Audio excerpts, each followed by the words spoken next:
My heart needs a second chance.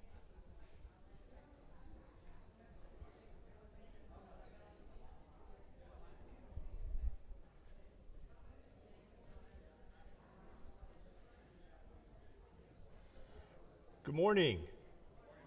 How's everybody? Wow, nice crowd. Welcome. We have a lot of information to go through. There, from our last update, I went and did a little bit more homework on cyber crimes in the internet. And I know you guys, you all think I make this stuff up. We finished about 10:30 last time. 10:30 in the morning, last time we did a chat, we finished about 10:30. By 11:25, I had a resident in my office with a cashier's check to somebody she has no idea who it's for $40,000. What is exactly what I said? I am not kidding. Now, to protect this resident's identity, I do that. I protect a lot of residents' identity in this particular case, but it happens. So I went to do a little bit of research on how frequently it happens and what's the dollar volume. So part of my presentation today is Department of Elder Affairs. And what I did is I had to go dig for it. I found it pretty quick, is the Internet Crime Report from 2022. Now that's 22, 23 is not out, and 22 just came out. And the numbers are staggering. They're not high, they're staggering, the statistics. So I printed this off. I am going to go beg the library to put this in a binder, or I'll put it in a binder, and just have it as your reference. But I also, in my presentation, put the link so you can go and you can get it yourself. It is incredible reading of how much people are getting in regards to other people with all the different scams they have. How much do you think they would have gotten over the last year? Billions? How many? Exactly $10.3 billion. That was just in 22. That was just in 22. The numbers, like I said, the numbers are absolutely crazy. You're not going to believe it. I had a very difficult time getting my head around it. So, that said, I get a letter from a resident here. Again, I'm protecting their identity. Has anybody gone and seen The Beekeeper? Yeah? Come on. Everybody needs to go see it. I have no financial interest in the movie, but essentially this resident sends me, went and got a copy of the police report. And sure enough, exactly the same thing happened to her that's very similar. What they did is they called her, said she needed some protection, and it was $180 or $500, something $500. $180. Well, they transferred $180,000 to her account. Well, so they wanted $179,500 back, right? So what does she do? She went ahead and sends back $179,500 back. She never realized that the screen was not the bank screen for her bank. She got in there, and of course, she tries to change her passwords. She can't change her passwords 30, 40 times. The bank, a bank well known to all of you that is on our campus, was able to intervene. Cyber crimes got involved and was able to kill the chain that transferred the money, because the transfer of cash was supposed to have gone to Thailand.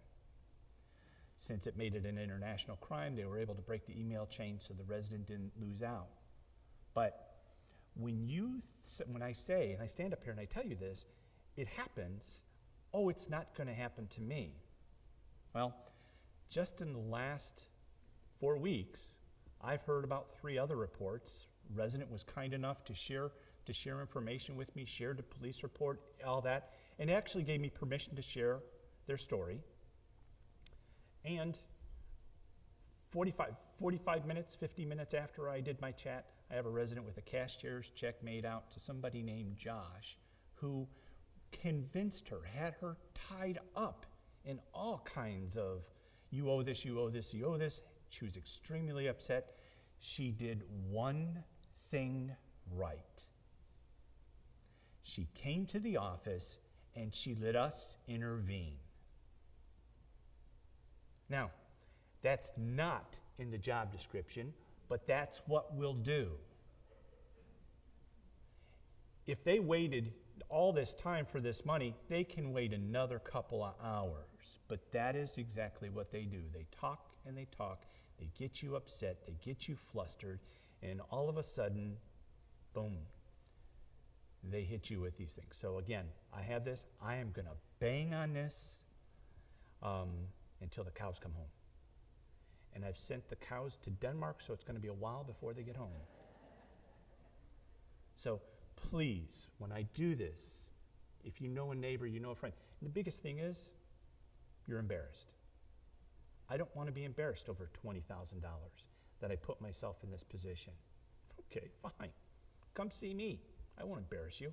Now, fortunately, the resident, we intervened.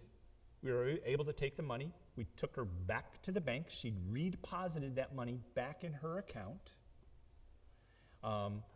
Apparently, Orange City detectives got involved very, very quickly because they called her while she was in the office on the phone, and she took care of it. Now, again, please just allow us. We don't want to nose into your business. But at what point does it make financial sense for you to get a helping hand? Is it $100?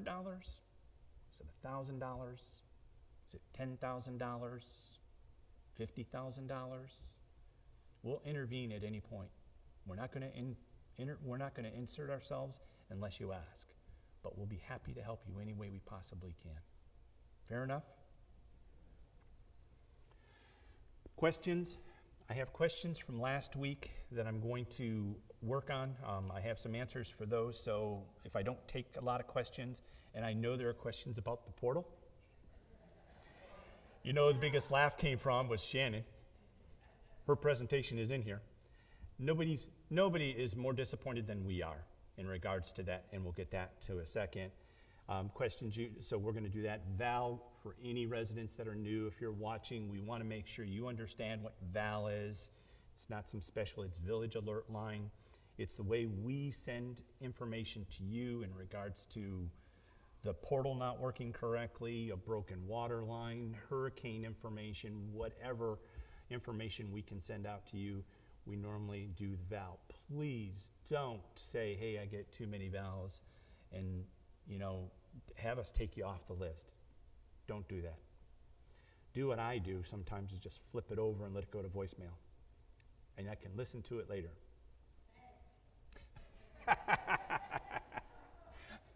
Well, she sends them at such great times. Sometimes I'm in a meeting. Occupancy. There's some fun little things here. We're thrilled to report some of these things. Independent living is still 78%. Occupied and sold is 82%. We're up slightly on cottages. It's 84.6 with 11 deposits. So we're slowly making some. Apartments are 56. If you remember before, they were down to 54 with 2 additional deposits. Villas, 70 out of 74 with 4 additional deposits. So they are either occupied and or sold. Valencia Landing, 43 out of 68.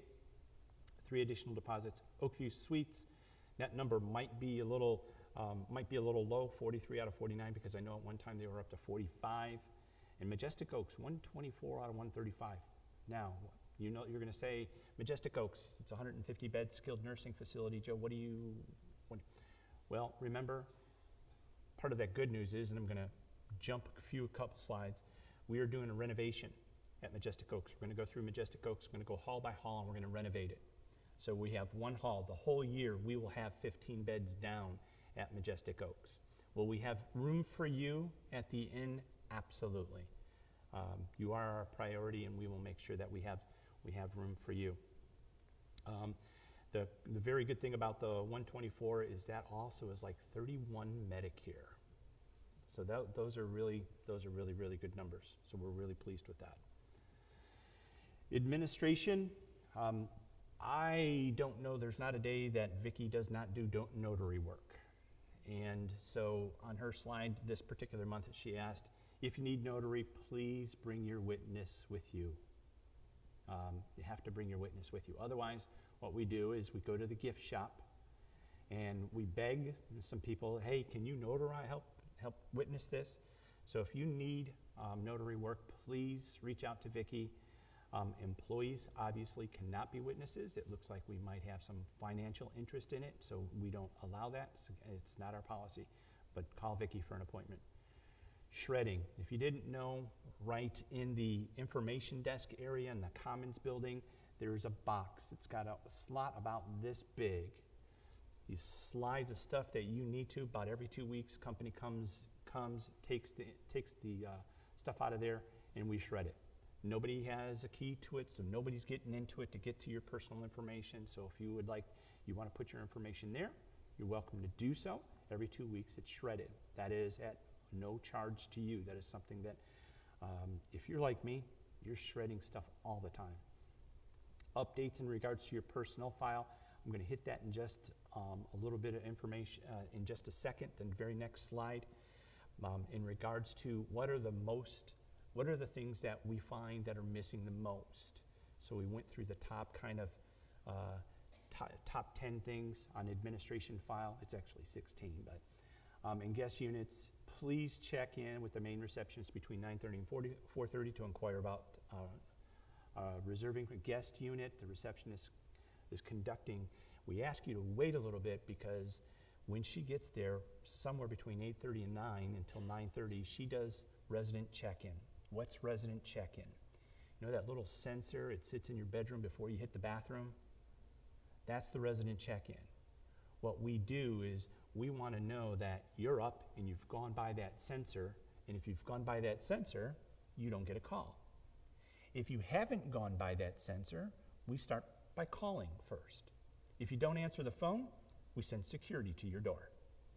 So it's important. Yes, we do know that some people like to sleep late too.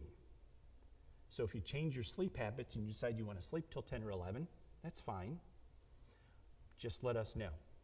But that's what Tina's doing. So at that particular time, she is a little bit busy. So, all right, here are the top items. Now, these are the things that we absolutely. There's a whole nother list of 16 other items, but these are the biggest things that we want to make sure. Resident authorization form. What is a resident authorization form? That authorizes you giving permission to somebody to enter your unit. Family, friends, people, when you're maybe perhaps not around. And also, it allows us, something happens to you, you're a single, and something happens to you, and you need your medication, they come to the office and they say, Joe, Mr. Smith needs his medications. All right, who's on his resident authorization form? Nobody. Now you've just automatically asked me to violate our policy.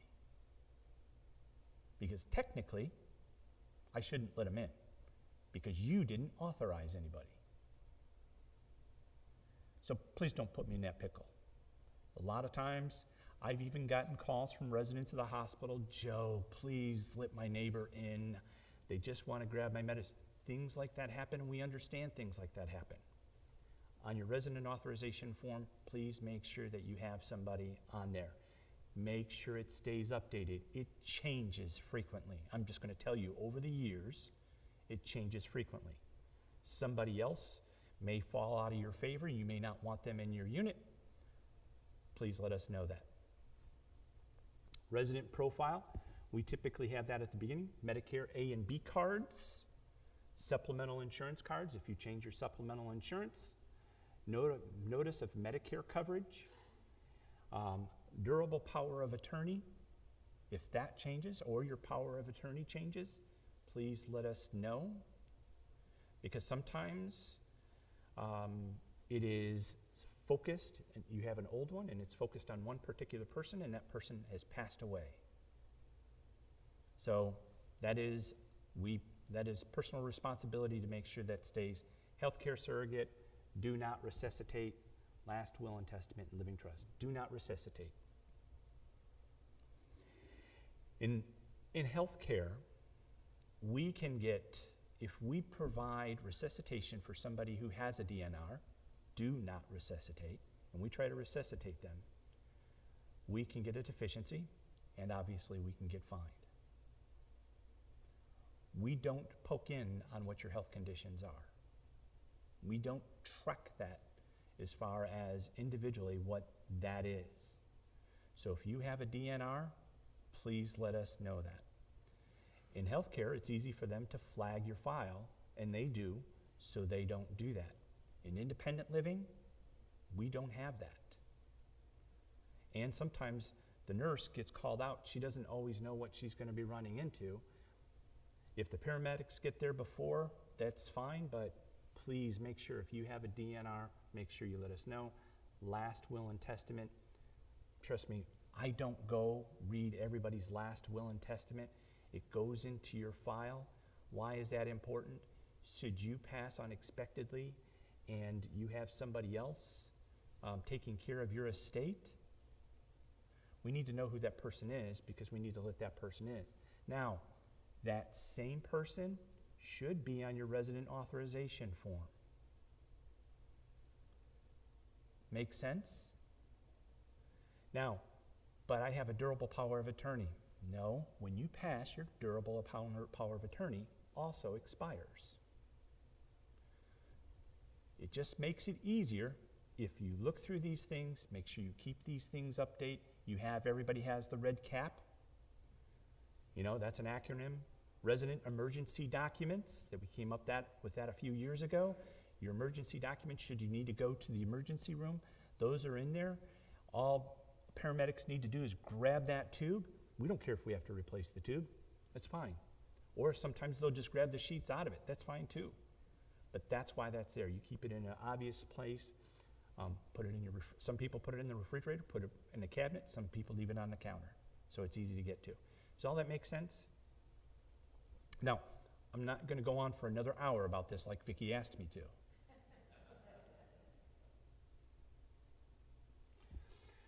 Clinical home health, they're preparing for an ACA survey. Everybody knows what ACA means, right?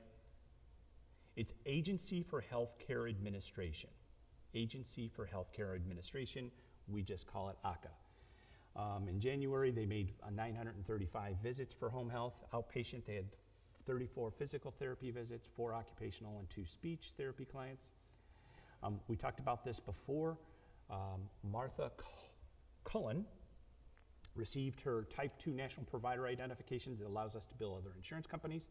As soon as we have that information, we're working on Blue Cross, Humana, and Aetna for credentialing. So if you have any of those, and we're also reaching out to other supplementary that would also pay for you going and seeing Martha.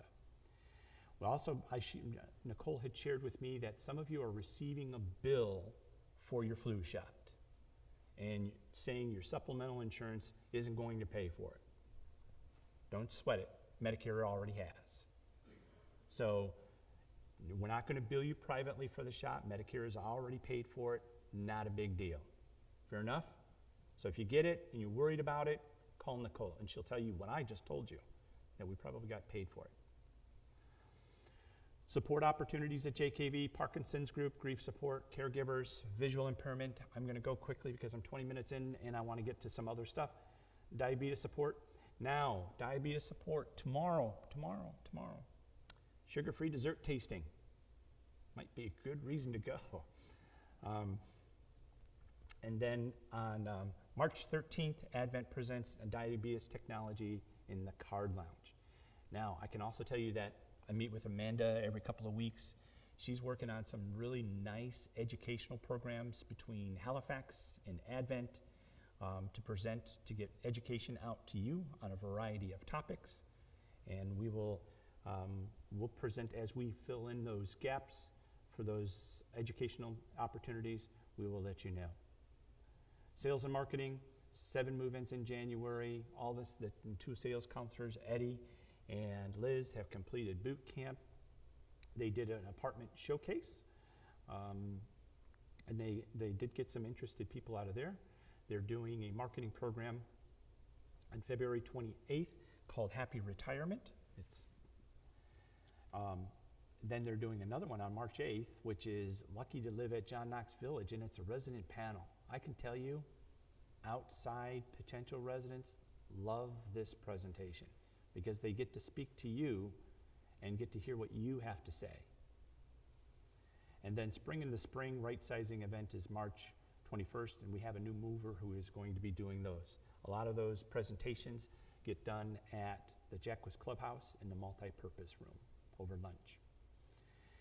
Campus services, there's a lot of really updated. We've been asked, and we responded. We are putting 5 new tables and 20 dining room chairs in the bistro. That is indoor, not outdoor. Indoor, not outdoor. Now, would you please help me out and go have dinner there? Please, please, please. We're going to move the furniture. We're going to put those, we're going to rearrange the tables so you'll have friends that you can dine with. It'll be fun. We weren't getting very many people on Wednesdays. That's why we shut it down on Wednesday. Now, it's based on need. You create the need, and we can expand the hours, and we can do that. So there'll be more indoor seating. I'm an indoor seater. I don't like to eat outdoors. I don't care how nice it is. I like to eat indoors. That's just a me thing. So we've listened. Those are on order. We should be getting those, I'm going to say 8 weeks. So that's what you have to look forward to. Then evening celebration on March 12th. Scotch tasting on March 19th. Where am I on March 19th? Chef's cook-off. Now, if it was a bourbon, you know I'd be there. We have Michaela Schmoyer, who started with us. She's a new resident services assistant in the free entertainment. I'm always going to put the free entertainment on here. Now, if you don't want it on here, guess what I'm going to do? I'm going to send you a val. And you asked me to stop sending you a val, so I'm going to put it on here. These are all people that it doesn't make any difference. It's no charge to you. Let's fill the Barker Center with residents to watch these things. It is free entertainment. We try to spread it out so you can do that. Now, you will notice that there's no entertainment that interferes with the Scotch tasting. And then Gatehouse 2, we had to kick I'm being honest and transparent. We kicked their contract back because it said some things we didn't think were cool, so we're waiting for them to update their contract. But a lot of that stuff is just the details on the contract. And as soon as that is signed, they're ready to begin on Gatehouse 2. Human resources. Now, this is a little fun slide. How are we doing? Yeah, like everybody else. Remember 20, 21, part of 22 was COVID, the pandemic, and that every skilled nursing facility in the world was using agency because they couldn't get nurses. And while we didn't use any agency, we didn't spend a dime on agency staffing, we still got hit hard. And you'll see that. 21, we had 490 employees, had a turnover rate of almost 47%, retention rate of 53. Then in 22, we got hit real hard in 21, but we got our turnover rate down a little bit to 40.5, retention rate almost 59%. And then in 23, we've jumped up to 544 employees. Turnover rate of 29%. Retention rate is 68. Joe, what's a good number for healthcare for turnover rate? If you can stay below 33%, it's a good number. And I know that sounds like a lot, but We also have a lot of what we refer to as transient positions. Positions such as servers, CNAs. I gotta tell you, CNA will just quit you and go across the street for a quarter. If it's a quarter more, then that's what they do. Now, that's why it was important for us to not only do that, not only raise our minimum wage for our CNAs, but also for our entire staff to see how we might be able to reduce that, continue to reduce that number. Now, it's a big financial obligation. We'll get to you in a second, okay? It's a big financial obligation. It is a lot of money that we budgeted to spend to try to make this all work. And hopefully it pays off, it will pay off here for 24. So those are kind of some of the numbers. Compensation claims, 18 and 21, 22 is 10, 23 is 11 thus far. The issue about our workers' comp goes from April 1 through March 31. So when you look at 21, you're looking at 21, 22. 22 is 22, 23, et cetera, et cetera. So we don't close our workers' comp window. But our experience rating, for those who follow insurance, our experience rating is 0.8, 0.80. That means 1.0 is kind of a standard in the industry, and we consistently run below that. Part of it is education, part of it is following really stringent policies in regards to that. Yes? Do what?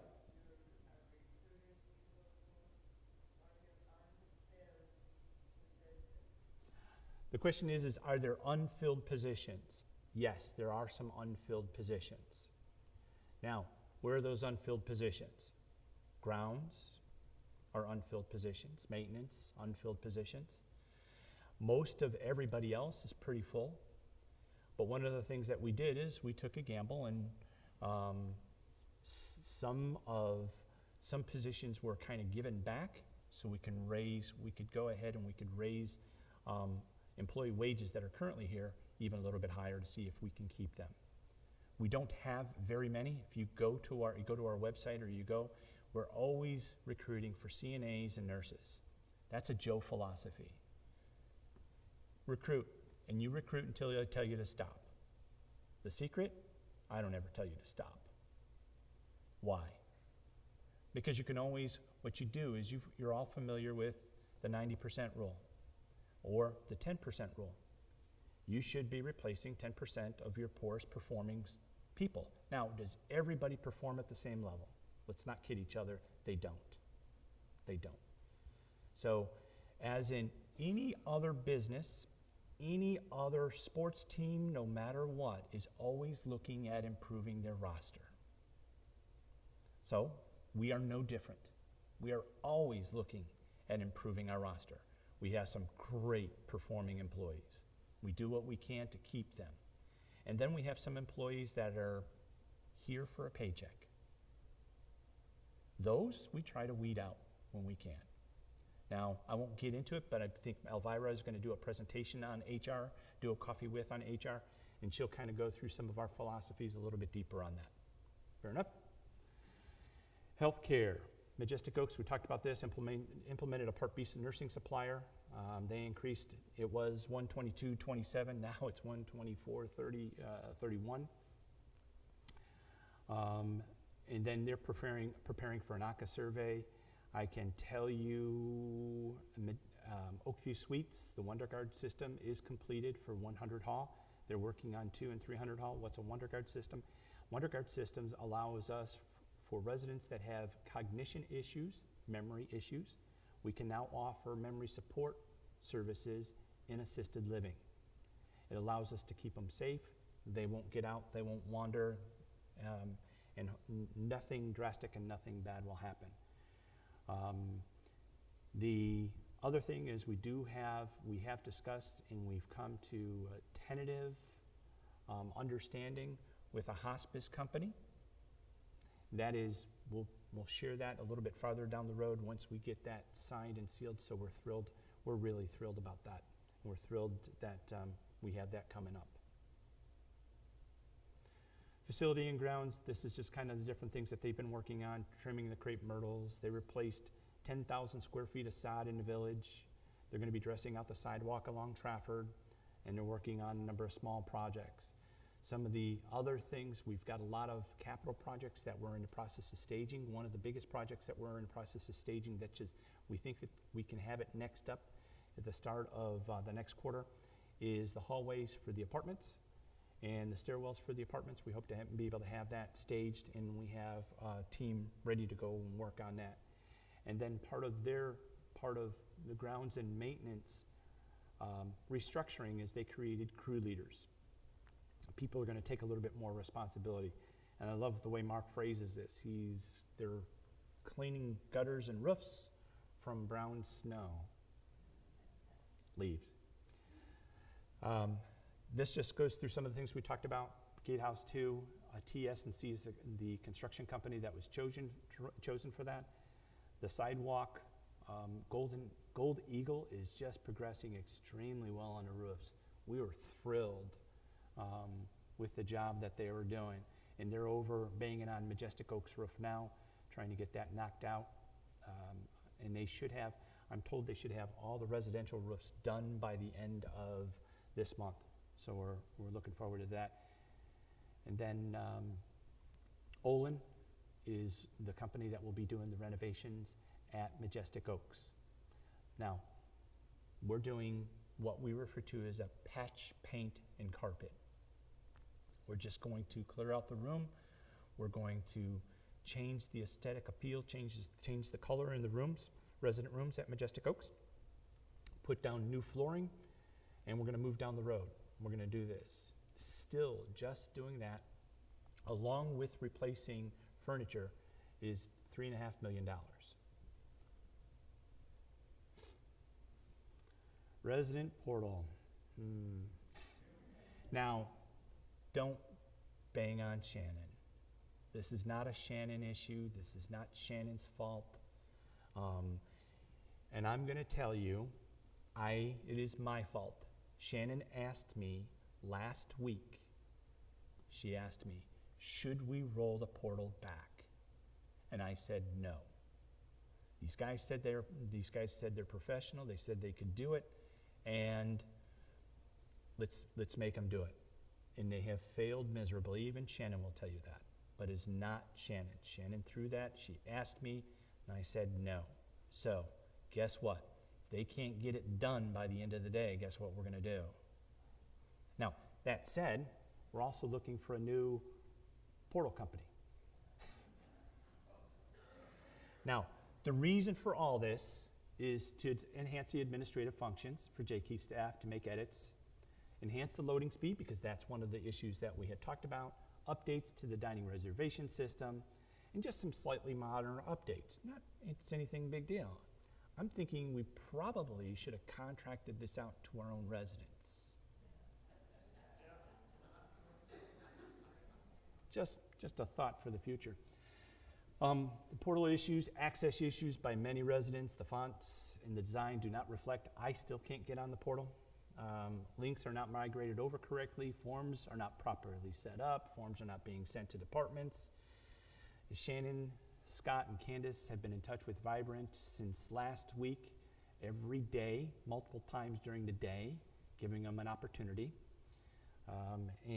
Next time I know Shannon will follow our gut and say, no, we need to see this as a pilot, and you need to run it for a pilot, which is typically what we do.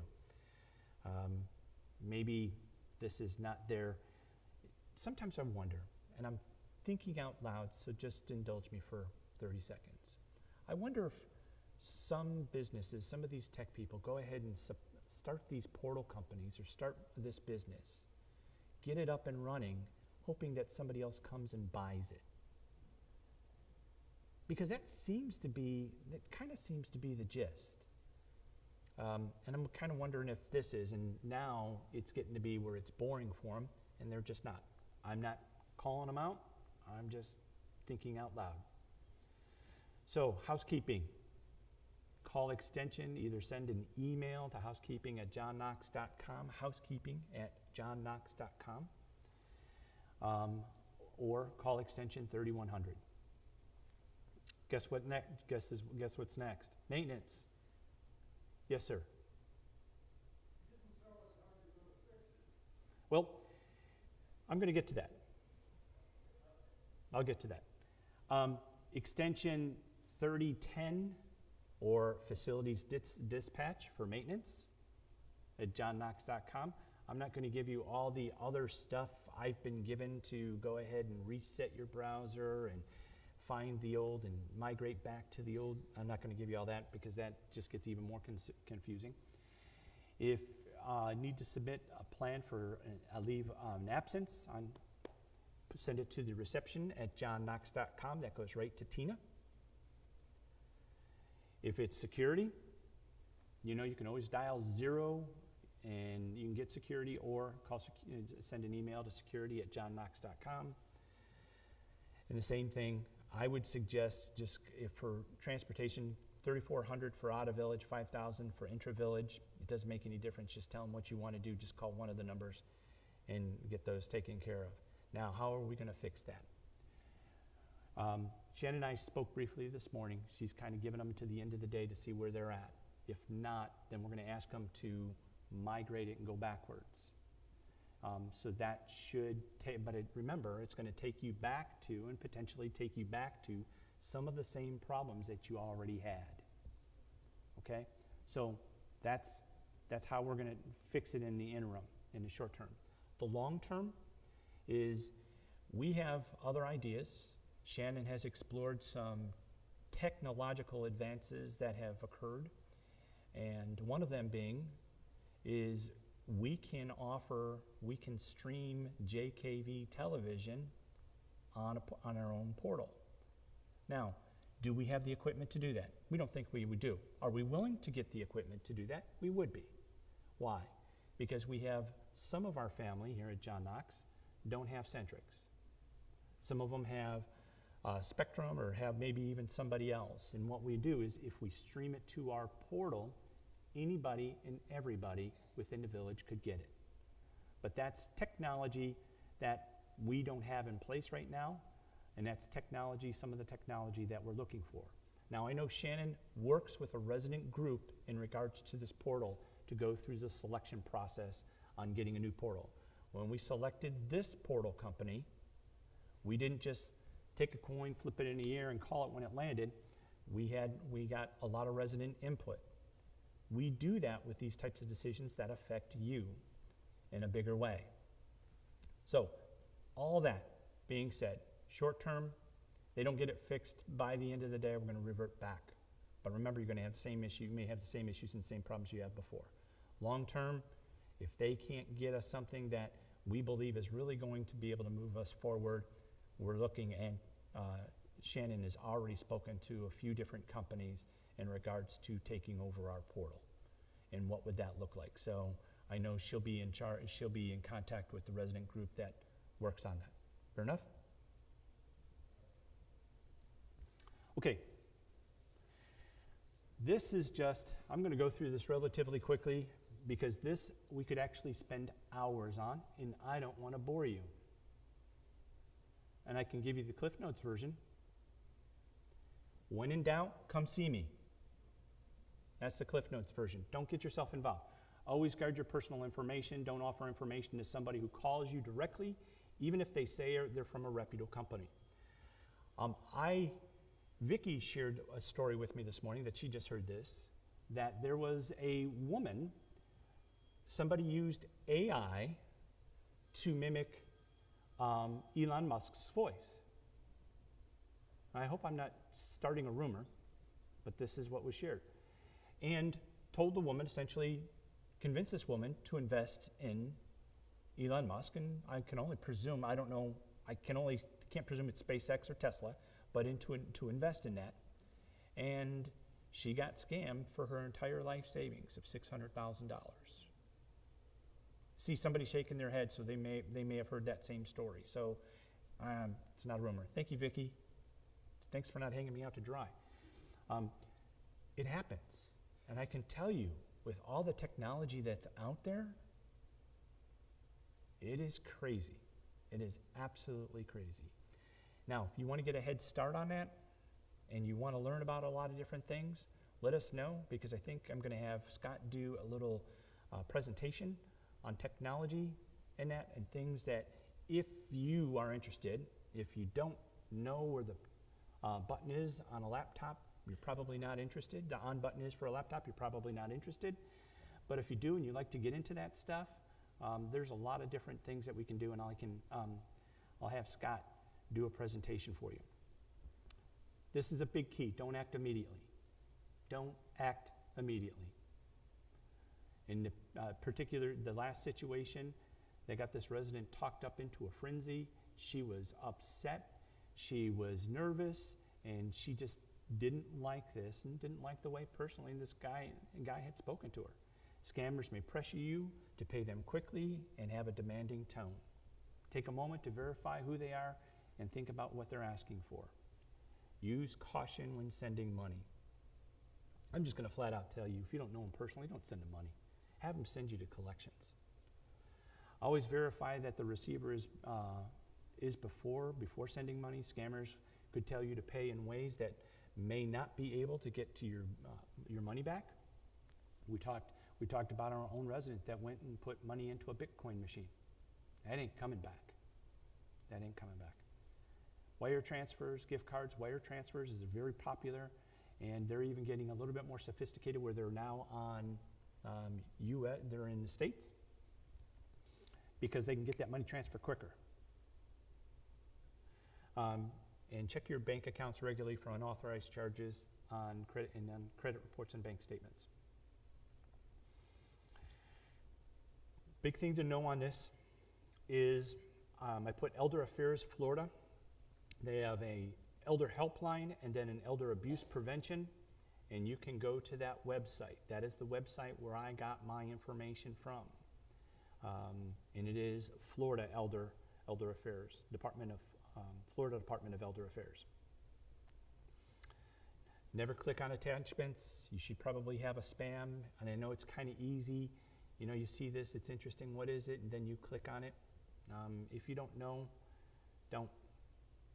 I very rarely, sometimes the only thing I take out of my trash folder is the link I have requested to reset my password, because that automatically goes to my junk.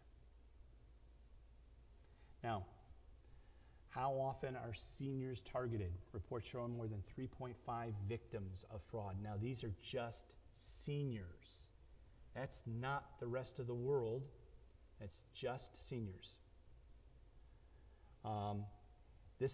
You'll notice the IC3, Crime Complaint Commission. Report shows seniors lost more than $3.1 billion in 2022. Out of 10.3, they lost a third. Just that age group. It's an 84% increase from losses of 21, and the average loss per person is $35,000. Over 3,100 people lost over $100,000.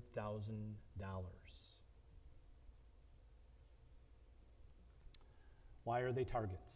Now, I'm going to go to the screen. I'm going to go to the one. Dating apps, emails, investment apps, online advertisements. There's even, I'm just going to tell you, gentlemen and ladies, there's also a romance scam. You've heard the romance scam? Yep. There are some women that are still looking for romance. So they go ahead and whether they get information, whether it's through an app, whether it's Tinder, and I'm not bad-mouthing any apps, please. I'm not bad-mouthing anybody, so I shouldn't have even said that. It's dating apps. They get your information. They start communicating with you. Before you know it, they have your email, they have your phone number, they've got all your information, and you know you want to meet, and they just can't do it, and all of a sudden they have a catastrophe happen in their life, and they need money, and they just need money very, very badly. Now, sorry to say, but a lot of people fall for that. A lot of people fall for that. And nobody wants to admit it. Nobody wants to be embarrassed that way. please, at the end, if you're concerned about something, whatever you share with us remains confidential. I only share the story and never share who's involved. Now, you also notice on every one of these slides, I put the link to where I got this. So I got this at Elder Affairs Program Services, just so if you want to go back and you want to find this, all you have to do is pull up this presentation off the portal when it's working. She didn't respond. And you can get that information for yourself. There is the government impersonation, sweepstakes lottery, pressure to share your screen, tech support. Tech support is easy for them because then you give permission to share your screen and then they're on your screen. And they're loading stuff in the back of your computer that you'll never know. They pop up a new screen, you think it's to your bank, and all of a sudden you've put in your password and you have your password. And guess what they do once they get your password? They're going to change it. Social media, fake posts, I know. People are inventive. Through fake or hacked accounts, scammers try to create fake posts on social media, often reshared by people with good intentions. You know, if you're on a social media account and you post things on the internet, please be careful.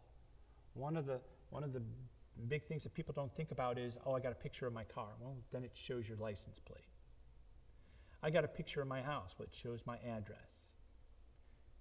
And that information makes it easy to start figuring out things, and then that starts putting you at risk.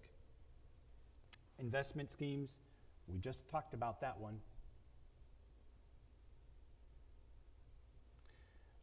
I have a personal belief. I don't invest with anybody unless I'm sitting in front of them, meeting with them. Romance scams, the scammer uses fake accounts for dating apps, pretending to be a potential lover and lure targets to send money. In 21, consumers lost more than $1 billion in romance scams. Always meet with a potential love interest in a safe, well-populated environment, extremely cautious. Fraudulent charities, this is too. Anytime there's a disaster around the world, everybody wants to help, and that's when these guys kick it into overdrive. And they start sending stuff to your email. Other common scams, taking care of grandparents. I'm going to tell you this. My parents got this, got a call, and I think I probably shared this in the past. Got a call, hey grandma, and the person sounded exactly, my mom shares, the kid sounded exactly like one of her grandchildren. Hey, I don't want my dad to know. He was fine until he said that. You don't want your dad to know. We kind of have a rule within our family. One, it's not my story to tell, and two is kind of in Vegas. What happens there stays there. We don't share our dirty laundry. So why would you be sharing it with me and not share it with your own father? That tipped my mom off. She called. And it just so happened to be my brother was having lunch with his son. So he did call back, and she let him know, hey, this is a scam. And but that too does happen. Online shopping, you order something from a site because the price is just absolutely irresistible. I can't believe I can get it for this price. Under the heading, it's too good to be true, it's too good to be true. And what you do is you pay, and then you never get what you bought. Now, what should you always do? Use your credit card. Because in many cases, your credit card company will provide you protection. God, I hope credit card companies aren't watching this. How to stay protected. If you don't get anything out of this portion of the presentation, please focus on this slide. Check for unauthorized charge on regular reports. Be wary of deals that seem too good to be true, because they probably are. Ask for more information when dealing with someone suspicious. It's okay that you stop and you refuse. No one says you're not required to talk to somebody. Talk to family and friends to get a second opinion, even if it leads to embarrassment. Never give out personal information to an untrusted source. Keep security software as up to date as possible. I do mine weekly. I run a scan. In fact, a couple times a week I run a scan on my laptops, and I try to make sure that that is always in place. If a solicitor is demanding immediate decision, the harder they push, the more you resist, shut it off. Take more time, end the conversation, and move on. Avoid clicking on links and attachments from unknown sources. Don't trust pop-up ads. Here's the weird thing about it. I'm talking with somebody just like I'm talking with you. 15 minutes later, the exact thing I was talking about pops up on my cell phone. Nobody, and now I'm not a conspiracy theorist, but I do have an Alexa in my house, and I do have a phone, and I do have certain apps on my phone maybe I shouldn't have. At the end of the day, that's just weird. I talk about that, and within 15 minutes, that item pops up on my phone. That's just weird. More than just coincidence. Keep the government, know that the government will not initiate contact over the phone, text or email about late payments, and never will request payment via a gift card. That's good to know. Never use the same password for multiple accounts, and never access personal apps or files when using a public Wi-Fi. Who uses public Wi-Fi? Yeah, you all do, whether you know it or not. You all probably have got your phone. Now, these are just other resources to be able to help you. Please, I'm pushing this out here. Here's the latest report. When I leave here, I'm gonna go give it to the librarian so she can if she just staples it and throws it on the desk. Please review it.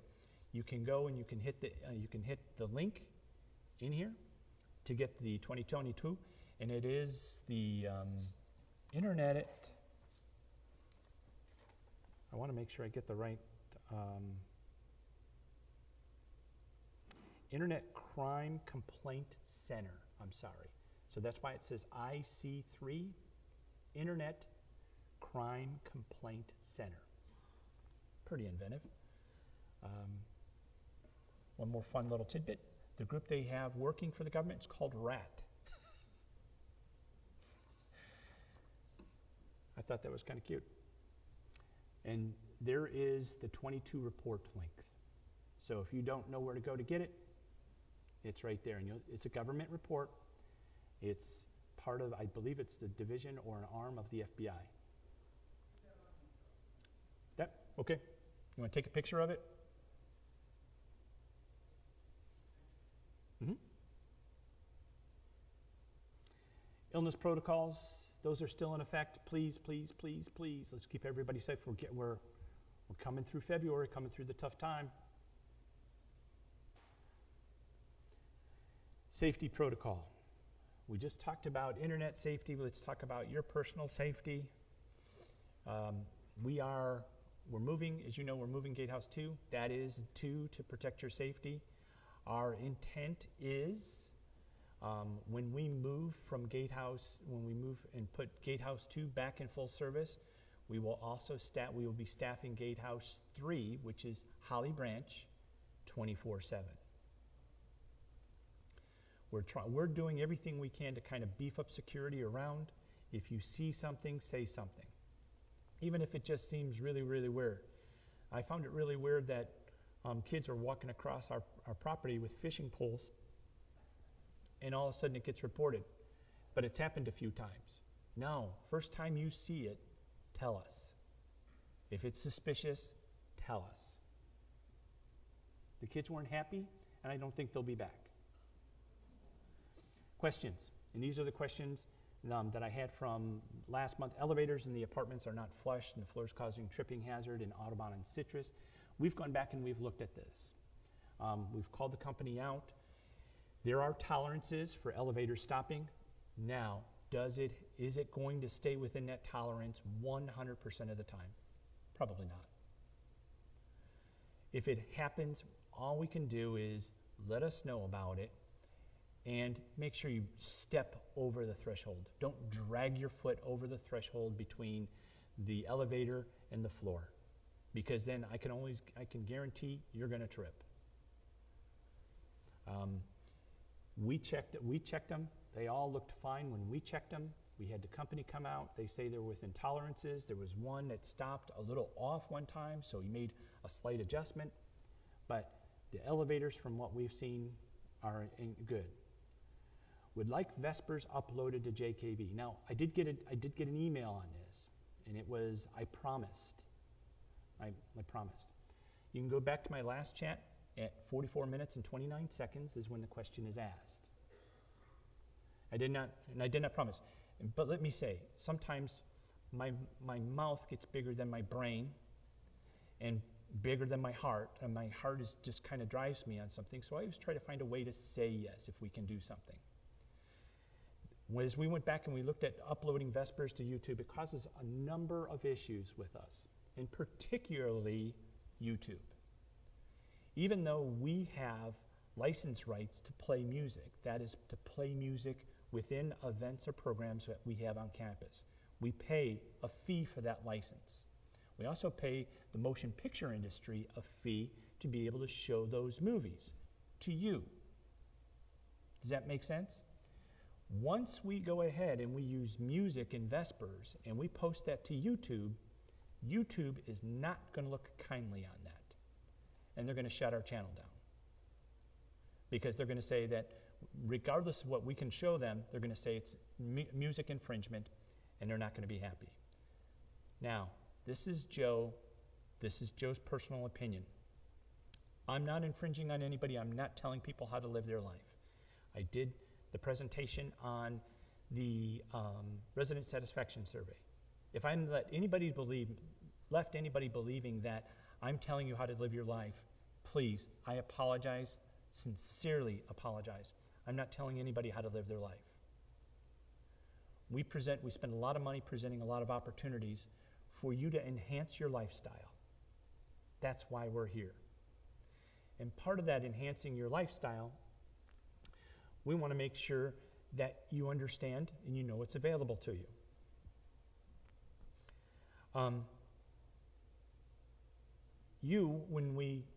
When we go ahead and we offer Vespers, please think of it this way. You have 30 residents that worked to create that program for Vespers to do at 6:45 on Sunday. You have other people showing up. You have staff that are going ahead to making sure that's streamed. Now it's only streaming through Centrix. If it's that important to you, why wouldn't you make time in your week to attend? These are people that are your neighbors and your friends that are doing this. They're volunteering their time. It's no different than any other resident-driven activity or resident-driven program. We call it Vespers, and it's offered weekly. If it's important, please show up. Show up as a sign of support. I'm okay. If y'all want to stay home, while I encourage you, and I do appreciate everybody who showed up today, I don't take it personally. But if Vespers is that important to you, support them the best way you possibly can. You may be watching at home, but they don't know that. And then, you know what? People don't show up. What are we really doing this for? We're volunteering our time. We can go do something else. I'm encouraging you. If Vespers is important to you, go to Vespers 6:45 on Sunday. That is the best way to support them. Now, as far as Oakview and Majestic Oaks, we offer religious services in their venue at least monthly. If not, I know Majestic Oaks is at least weekly. And if we need to up that in Oakview Suites, that's great. But they have Centrix. They both have Centrix, and they can watch Vespers. And that's why we televise Vespers, is for people who can't get out. Please don't leave here thinking I am telling you how to live your life or what to do. I'm telling you, if I was a resident in Vespers and I was volunteering hours of my time, and I don't see a lot of people showing up, I'm thinking it's not worth it. I'm doing this and doing a presentation to you, I will get 15 emails before the end of the day about people that were happy about stuff I said, unhappy about stuff I said, and criticizing. That's all good. I know you're watching. Because when I come up here, hey, gonna go watch you. That's okay. But this is your neighbor and your friend that is asking for support. Now, get off my soapbox. Centrix. Question was asked last month. Centrix has no accessibility for visually impaired, requesting a describe video. Some of you may know that. You may have accidentally hit that on a particular app, or hit that on your TV, or hit that, struck a key for more than 5 seconds on your computer, and it describes that stuff. I have a meeting with Centrix this week. They don't have that, and how can they possibly get that? Now, I got an email, and yeah, I knew about it before it's come. Centrix purchased a company that does portals, resident portals. Think we should go with them? I couldn't resist. And then it was reported to us is when we did our festival, our fall festival at the Jackwes Center, the clubhouse. There were holes in the parking lot. We have filled those holes. So those were the things. So the big thing is Vespers. We talked about that. I have Centrix to continue to follow up on, and I will do so. We'll see where it goes from there. Other than that, one question. Talk loud, and they don't need a mic. What are you doing about a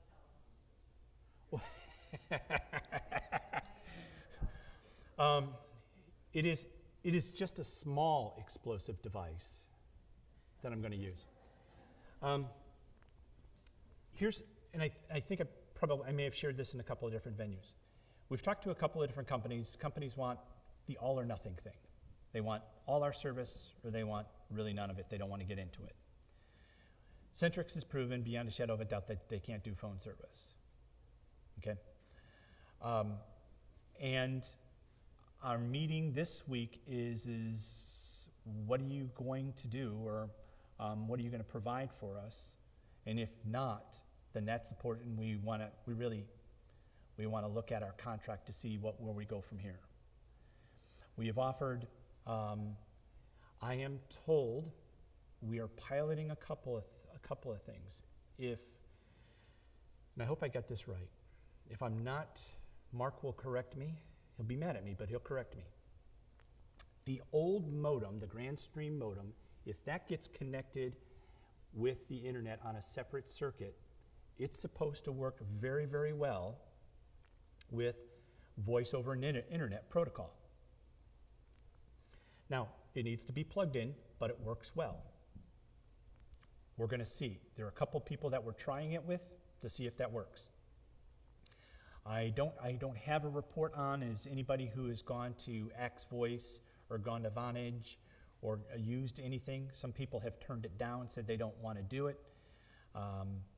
We are really, quite honestly, we're going to in a short period of time, we're going to hand it on over to legal to see what is the best course of action for us in regards to dealing with Centrix.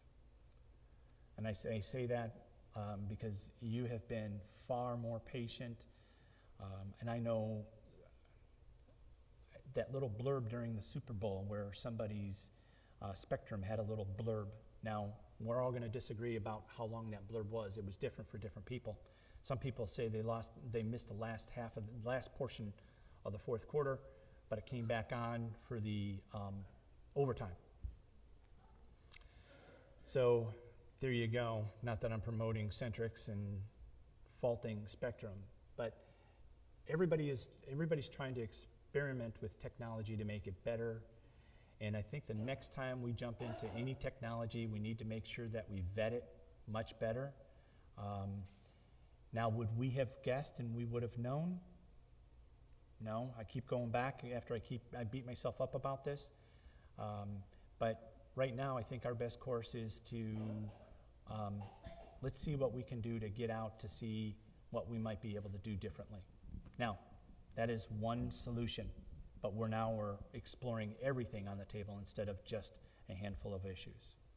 I know that's a long answer to a very short question. Yes, sir. Joe, as you know, most of us here are elderly people. And Stetson offers an excellent program on memory and memory care. Would you consider for John Knox Village to bring them in here to teach a course on memory and memory care? Absolutely. Now, I want to be clear about this. We'll reach out and we'll work with any educational institution to bring classes, to bring education to you. Some educational institutions want to come on campus because they're looking at a bigger picture. And that is how you might give to what they need. And that's kind of where we draw the line. We have a no solicitation policy of our residents. Anything anytime there's any solicitation of the residents, that has to go through the resident council president to be approved and myself to be approved. So we're really strict about that. Otherwise, I can tell you numerous educational institutions would have been on campus already. Joe, following up on that, what you are saying to me, are you saying to me that Stetson has a problem?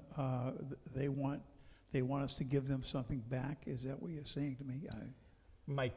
I'm not going to speak to them specifically, but my response would be is, who wouldn't want you to give something back?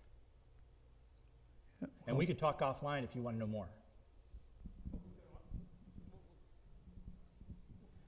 Now, why am I being careful? I'm being careful because I know the last chat had 454 views. Were they all residents that viewed it? Yes, ma'am.